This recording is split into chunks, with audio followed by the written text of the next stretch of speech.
Dolar Amerika menjadi tabungan devisa 160 negara di dunia. Transaksi perdagangan dunia yang menggunakan dolar adalah 65%. Bahkan 90% transaksi perdagangan internasional di Indonesia pakai dolar. Sistem perbankan, Swift Code masih pakai jaringan Amerika. Mau transfer dolar dari BCA ke Bank Mandiri, kita masih pakai wire, mesti lewat New York. Coba bayangkan betapa kita bergantung pada sistem dolarnya Amerika. Sekarang yuannya Cina mulai bertaring. Beberapa negara Afrika sudah mulai pakai currency yuan dalam transaksi internasional karena dia beredar banyak yuan di negara tersebut. Tapi walaupun begitu, yuan hanya baru menguasai 1,7% transaksi dunia. Yuan masuk ke depan, Cina dengan yuannya akan menggunakan strategi sharp power. Strategi sharp power itu lebih sadis ketimbang soft power. Strategi meminjami itu membuat negara yang dipinjami sebentar lagi menggunakan yuan sebagai mata uang negara peminjam tadi. Itu adalah strategi sharp power. Sharp power itu adalah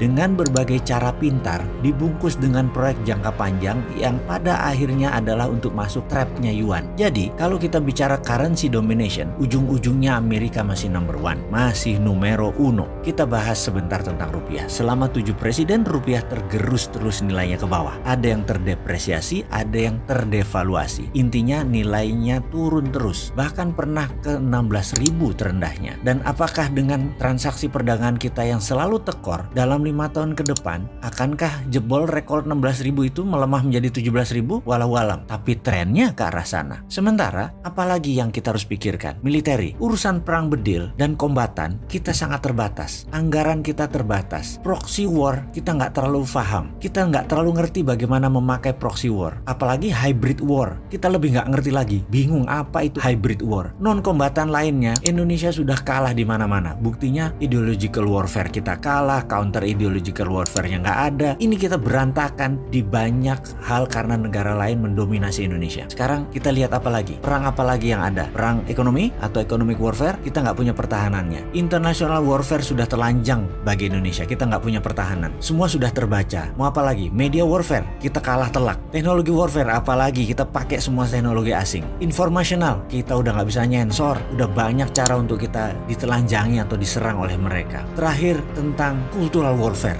atau perang budaya. Lebih parah lagi, Hollywood, drama Korea, Bollywood, film Hong Kong sudah masuk sampai pelosok rumah-rumah di ujung kampung-kampung di Indonesia. Kesimpulan, Indonesia terjajah hampir di semua lini. Secara currency kita kalah, secara militer kita kalah, secara ideologi kita mulai tertekan, secara perdagangan kita kalah, secara budaya kita sudah kalah. Lalu solusinya bagaimana ke depan ini? Intinya adalah kita harus mengerti dulu masalahnya. Setuju nggak? Jangan sampai kita bengong wondering what happened. Dan parah lagi kita mengatakan adalah ini masalah global. Kalau global bisa mempengaruhi Indonesia, itu namanya Indonesia nggak berdaulat. Bagaimana sih ngelihatnya?